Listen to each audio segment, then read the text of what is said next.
दोस्तों नमस्कार, स्वागत है एक बार फिर से देश और दुनिया की तमाम बड़ी खबरों में। आपसे निवेदन है कृपया चैनल को सब्सक्राइब करें और घंटी बटन भी दबा दें। ये पहली बड़ी खबर है, भाजपा उम्मीदवारों की पहली लिस्ट जारी। 195 उम्मीदवारों को मिला टिकट, वाराणसी से चुनाव लड़ेंगे पीएम मोदी। दरअसल आगामी लोकसभा चुनाव के लिए बीजेपी ने अपने उम्मीदवारों की पहली लिस्ट जारी कर दी। इसमें पीएम नरेंद्र मोदी समेत 195 को टिकट दिया गया है। पीएम मोदी वाराणसी से चुनावी मैदान में होंगे। भाजपा के राष्ट्रीय महासचिव विनोद तावड़े ने कहा कि 195 से 28 हमारी मात्र शक्ति हैं। आपको बता दें कि फिलहाल 50 से कम उम्र वाले 47 युवाओं को टिकट दिया गया है। अगली बड़ी खबर, वाराणसी से टिकट दिए जाने पर पीएम मोदी ने काशी की जनता का जताया आभार। दरअसल पीएम नरेंद्र मोदी ने कहा कि मैं भाजपा नेतृत्व को धन्यवाद देता हूं और मुझ पर निरंतर विश्वास करने के लिए करोड़ों निस्वार्थ पार्टी कार्यकर्ताओं को नमन करता हूं। उन्होंने कहा कि मैं तीसरी बार काशी की अपनी बहनों और भाइयों की सेवा करने के लिए उत्सुक हूं। पीएम मोदी ने कहा कि ये प्रयास और भी अधिक जोश के साथ में जारी रहेंगे। उन्होंने कहा कि मैं काशी के लोगों का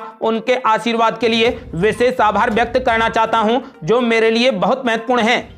अगली बड़ी खबर, बंगाल में भिड़ेंगे दो बिहारी बाबू। पवन सिंह को शत्रुघ्न सिन्हा के खिलाफ बीजेपी ने दे दिया टिकट। दरअसल पश्चिम बंगाल की आसनसोल लोकसभा सीट पर 2024 के लोकसभा चुनाव में दो बिहारी सितारों के बीच में टक्कर होती नजर आ रही है। भोजपुरी स्टार पवन सिंह को बीजेपी ने आसनसोल से चुनावी मैदान में उतार दिया है। यहाँ से बिहारी बाबू शत्रुघ्न सिन्हा अभी टीएमसी के सांसद हैं। इस सीट पर टीएमसी उन्हें दोबारा टिकट देने के मूड में है। अगर ऐसा होता है तो आसनसोल सीट से दो बिहारियों के बीच में कांटे का मुकाबला देखने को मिलेगा।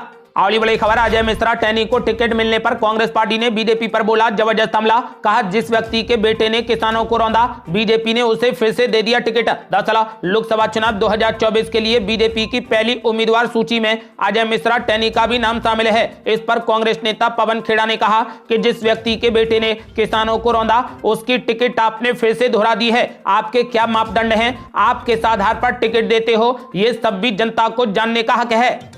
अगली बड़ी खबर, विदिशा से टिकट मिलने पर शिवराज सिंह चौहान ने दिया बड़ा बयान।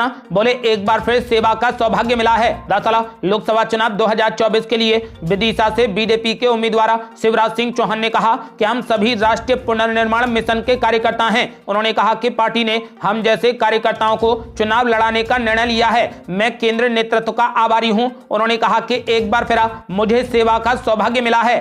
अगली बड़ी खबर, बीजेपी ने मध्य प्रदेश की 29 सीटों में से 24 सीटों पर घोषित कर दिए उम्मीदवार। दरअसल लोकसभा चुनाव 2024 के मद्देनजर बीजेपी की पहली उम्मीदवार सूची की घोषणा पर मध्य प्रदेश भाजपा अध्यक्ष बीडी शर्मा का बड़ा बयान सामने आया। उन्होंने कहा कि मध्य प्रदेश के 29 में से 24 प्रत्याशी घोषित हुए हैं। वो 24 की 24 सीटें तो हम जीतेंगे ही, साथ ही 29 की 29 सीटें जीतकर ऐतिहासिक जीत हासिल करेंगे। आपको बता दें कि फिलहाल मध्य प्रदेश में अब लोकसभा चुनाव का बीजेपी ने बिगुल फूंक दिया है, क्योंकि 29 में से 24 सीटों पर प्रत्याशी घोषित कर दिए हैं।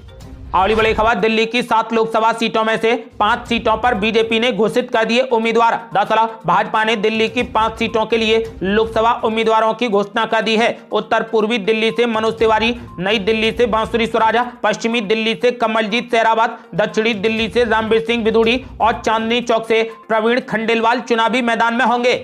अगली बड़ी खबर, लखनऊ से राजनाथ सिंह, आजमगढ़ से निरहुआ और मथुरा से हेमा मालिनी लड़ेंगी चुनाव। दरअसल भाजपा के राष्ट्रीय महासचिव विनोद तावड़े ने कहा कि स्मृति ईरानी अमेठी से चुनाव लड़ेंगी। राजनाथ सिंह को लखनऊ से टिकट दिया गया है। इसके अलावा आजमगढ़ से दिनेश लाल निरहुआ को फिर से उम्मीदवार बनाया गया है। इसके अलावा भाजपा के राष्ट्रीय महासचिव विनोद तावड़े ने कहा कि हेमा मालिनी मथुरा से लोकसभा का चुनाव लड़ेंगी और डॉक्टर महेश शर्मा गौतम बुद्ध नगर से चुनावी मैदान में होंगे। अगली बड़ी खबर, गृह मंत्री अमित शाह की भी सीट हो गई फाइनल। गृह मंत्री अमित शाह गांधीनगर से लड़ेंगे चुनाव। दरअसल बीजेपी के राष्ट्रीय महासचिव विनोद तावड़े ने बताया कि अमित शाह गांधीनगर से लोकसभा का चुनाव लड़ेंगे। इसके अलावा मनसुख मांडविया पोरबंदर से चुनावी मैदान में होंगे, तो वहीं केंद्र कानून और न्याय मंत्री किरेन रिजिजू अरुणाचल पश्चिम से चुनावी मैदान में होंगे। अरुणाचल पूर्व से भाजपा सांसद तापिर गाओ चुनाव लड़ेंगे, तो वहीं केंद्रीय मंत्री सर्बानंद सोनोवाल डिब्रूगढ़ से लोकसभा का चुनाव लड़ेंगे। अगली बड़ी खबर, बीजेपी उम्मीदवारों की पहली लिस्ट में 28 महिलाएं, 57 ओबीसी चेहरे, 50 साल से कम के 47 कैंडिडेट्स किए गए शामिल। दरअसल भारतीय जनता पार्टी ने आगामी लोकसभा चुनावों के लिए 195 उम्मीदवारों के नाम जारी कर दिए हैं। 195 नेताओं में से 51 उत्तर प्रदेश से, 20 पश्चिम बंगाल से और 5 दिल्ली से हैं। भाजपा की पहली उम्मीदवारों की लिस्ट में 28 महिलाएं, 50 वर्ष से कम उम्र के 47 नेता और ओबीसी समुदाय के 57 सदस्य शामिल हैं। अगली बड़ी खबर, मनसुख मांडविया से लेकर भूपेंद्र यादव तक पहली बार लोकसभा का चुनाव लड़ेंगे कई केंद्र मंत्री। दरअसल राज्यसभा के 3 बार सदस्य रहे केंद्र मंत्री राजीव चंद्रशेखर को बीजेपी ने आगामी लोकसभा चुनाव के लिए केरल के तिरुवनंतपुरम से अपना उम्मीदवार बनाया है। युवा अवस्था में ही भाजपा से सक्रियता से जुड़े केंद्र मंत्री मनसुख मांडविया पहली बार लोकसभा का चुनाव लड़ेंगे। वो 2 बार राज्यसभा के लिए निर्वाचित हो चुके हैं। पार्टी ने इस बार उन्हें गुजरात की पोरबंदर सीट से उतारा है, तो वहीं 2 दशकों से अधिक समय तक पार्टी पदाधिकारी के रूप में कार्य करने के बाद पार्टी के वरिष्ठ नेता भूपेंद्र यादव पहली बार लोकसभा का चुनाव लड़ेंगे। यादव राजस्थान के अलवर से लोकसभा का चुनाव लड़ने जा रहे हैं। अगली बड़ी खबर, विवादित चेहरों से बीजेपी ने बना ली दूरी, साध्वी प्रज्ञा और रमेश बिधूड़ी के काट दिए टिकट। दरअसल भारतीय जनता पार्टी ने लोकसभा चुनाव 2024 के लिए उम्मीदवारों की पहली लिस्ट जारी कर दी। आशंकाओं के विपरीत सिटिंग सांसदों के टिकट तो नहीं काटे गए, लेकिन फिर भी पहली लिस्ट में एक खास बात नजर आ रही है। ये खासियत है विवादित चेहरों से दूरी, चाहे वो रमेश बिधूड़ी हो या फिर साध्वी प्रज्ञा हो, इन्हें टिकट नहीं दिया गया है। माना जा रहा है कि बीजेपी ने इन्हें टिकट ना देकर एक बड़ा संदेश देने की कोशिश की है।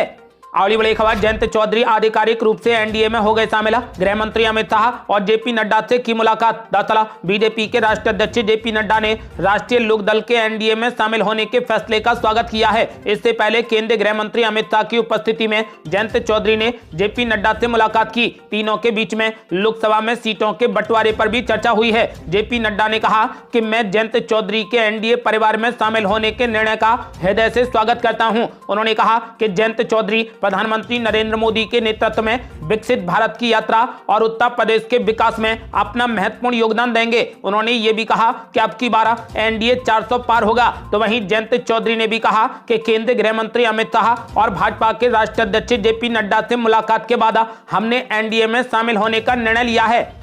अगली बड़ी खबर, दिल्ली में बीजेपी ने 4 सांसदों के काट दिए टिकट, सिर्फ मनोज तिवारी हुए रिपीट। दरअसल लोकसभा चुनाव के लिए पहली लिस्ट में राजधानी दिल्ली में बीजेपी ने 7 में से 5 सीटों पर उम्मीदवारों का ऐलान किया है। हैरानी की बात यह है कि इन 5 प्रत्याशियों में से 4 नए चेहरे हैं। सिर्फ मनोज तिवारी को ही रिपीट किया गया है। भाजपा ने दिल्ली की 5 सीटों पर उम्मीदवारों की घोषणा की है। इनमें से 4 सीटों पर पुराने सांसदों के टिकट काटकर नए प्रत्याशियों को मौका दिया है।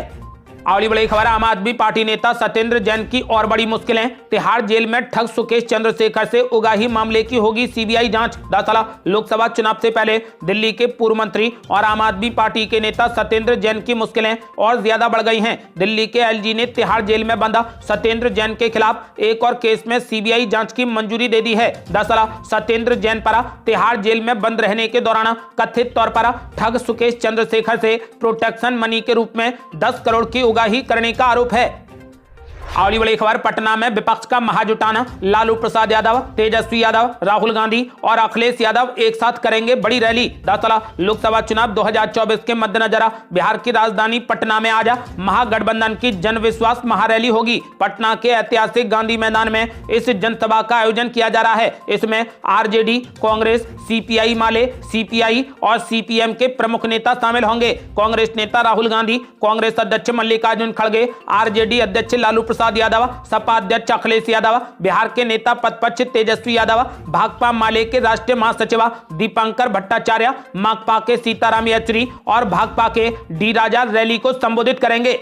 अगली बड़ी खबर, बिहार में विपक्ष पर जमकर बरसे पीएम मोदी। लालू प्रसाद यादव और तेजस्वी यादव पर बोला जबरदस्त हमला। दरअसल पीएम नरेंद्र मोदी ने बिहार के बेगूसराय में जनसभा को संबोधित किया। इस दौरान उन्होंने लालू प्रसाद यादव एवं तेजस्वी यादव का नाम लिए बिना आरजेडी को खूब सुनाया। पीएम मोदी ने कहा कि बिहार ने दशकों तक परिवारवाद का नुकसान देखा है और इसका दंश सहा है। परिवारवाद और सामाजिक न्याय एक दूसरे के घोर विरोधी हैं। उन्होंने कहा कि परिवारवाद नौजवानों और प्रतिभा का सबसे बड़ा दुश्मन है। हैं। ये वही बिहार है जिसके पास भारत रत्न कर्पूरी ठाकुर की एक समृद्ध विरासत है। पीएम मोदी ने कहा कि नीतीश कुमार के नेतृत्व में एनडीए की सरकार यहां इस विरासत को आगे बढ़ा रही है, तो वहीं दूसरी ओर आरजेडी एवं कांग्रेस की घोर कुरीति है। इन पार्टियों के लोग अपने परिवारवाद और भ्रष्टाचार को उचित ठहराने के लिए दलित, वंचित और पिछड़ों को ढाल बनाते हैं। ये सामाजिक न्याय नहीं बल्कि समाज के साथ विश्वासघात है। अगली बड़ी खबर, बिहार के 4.80 लाख किसानों को मिलेगा मुफ्त बिजली कनेक्शन। नीतीश कुमार ने योजना का कर दिया शुभारंभ। दरअसल बिहार के 4.80 लाख किसानों को मुफ्त बिजली कनेक्शन मिलेगा। मुख्यमंत्री नीतीश कुमार ने शनिवार को मुख्यमंत्री कृषि विद्युत संबद्ध योजना 2 के अंतर्गत 2086 करोड़ रुपए की योजना का शुभारंभ किया। आपको बता दें कि फिलहाल मुख्यमंत्री नीतीश कुमार ने ऊर्जा, स्वास्थ्य, ग्रामीण कार्य एवं लघु जल संसाधन विभाग की 12,268.66 करोड़ की 5,471 योजनाओं का उद्घाटन एवं शिलान्यास किया है। अगली बड़ी खबर, छत्तीसगढ़ सरकार ने कर दिया बड़ा ऐलान। 12 मार्च को किसानों के खाते में आएंगे 13,000 करोड़ रुपए। दरअसल छत्तीसगढ़ के मुख्यमंत्री विष्णुदेव साय ने किसानों को लेकर बड़ा ऐलान किया है। प्रदेश के किसानों को धान की अंतर की राशि लगभग 13,000 करोड़ रुपए आने वाले 12 मार्च को दिए जाने की घोषणा मुख्यमंत्री ने की है। इसके साथ ही मुख्यमंत्री ने पत्थल गांव में लिंक कोर्ट शुरू करने की भी बात कही है। अगली बड़ी खबर, राहुल गांधी ने धौलपुर में किया जबरदस्त रोड शो। बोले यहां पर बांग्लादेश और पाकिस्तान से भी ज्यादा बेरोजगारी है। दरअसल कांग्रेस के पूर्व राष्ट्रीय अध्यक्ष राहुल गांधी ने राजस्थान के धौलपुर में रोड शो किया। 5 दिन के ब्रेक के बाद शनिवार को धौलपुर में राहुल गांधी ने न्याय यात्रा निकाली। 2.5 किलोमीटर के रोड शो के बाद यात्रा मध्य प्रदेश के मुरैना में प्रवेश कर गई। यात्रा में शामिल होने के लिए राजस्थान कांग्रेस के दिग्गज नेता धौलपुर पहुंचे थे। यहाँ पर पूर्व मुख्यमंत्री अशोक गहलोत और पूर्व उप मुख्यमंत्री सचिन पायलट ने राजस्थान सरकार पर कई आरोप लगाए। राहुल गांधी ने कहा कि हथियार बनाने वाली विदेशी कंपनियों को कॉन्ट्रैक्ट मिलेगा और अडानी पार्टनर बनकर पैसा कमाएंगे। राहुल गांधी ने कहा कि भारत में पाकिस्तान और बांग्लादेश से भी ज्यादा बेरोजगारी है। राहुल गांधी ने कहा कि 22 लोगों के पास में 50% धन है। अगली बड़ी खबर, हिमाचल में अभी नहीं टला कांग्रेस का संकट। बागी विधायकों ने कर दिया बड़ा ऐलान, कहा जल्द गिरेगी हिमाचल सरकार। दरअसल हिमाचल प्रदेश राज्यसभा चुनाव में हुई क्रॉस वोटिंग के बाद मचा सियासी घमासान लगातार जारी है और हर दिन नई सियासत देखने को मिल रही है। कांग्रेस से बागी हुए सुजानपुर के विधायक राजेंद्र राणा ने मुख्यमंत्री सुखविंदर सिंह सुक्खू पर बड़ा हमला बोला है। उन्होंने मुख्यमंत्री पर विधायकों को जलील करने और झूठ बोलने का आरोप लगाया है। साथ ही उन्होंने कांग्रेस हाईकमान को भी निशाने पर ले लिया है। कांग्रेस हाईकमान के संज्ञान में यह भी लाया गया है कि हिमाचल प्रदेश में कांग्रेस की सरकार के बजाय मुख्यमंत्री सुक्खू के मित्रों की सरकार रह गई है। आपको बता दें कि इसके अलावा राजेंद्र राणा ने यह भी दावा किया है कि पार्टी के कम से कम 9 और विधायक उनके संपर्क में हैं। अगली बड़ी खबर, चुनाव आयोग ने कर दिया बड़ा ऐलान, कहा अब 80 नहीं बल्कि 85 से ज्यादा उम्र के मतदाताओं को पोस्टल बैलेट की मिलेगी सुविधा। दरअसल लोकसभा चुनाव 2024 के लिए भारतीय चुनाव आयोग ने पूरी तैयारी कर ली है और जल्द ही चुनाव की तारीखों का ऐलान हो सकता है। इस बार सरकार ने पोस्टल बैलेट के नियमों में भी बड़ा बदलाव कर दिया है। अब 80 साल से ज्यादा उम्र के सभी मतदाताओं को पोस्टल बैलेट की सुविधा नहीं मिलेगी। अब उन्हीं बुजुर्ग मतदाताओं को घर से मतदान करने की सुविधा मिलेगी जिनकी उम्र 85 साल से ज्यादा है या जिन्हें कोई बीमारी है।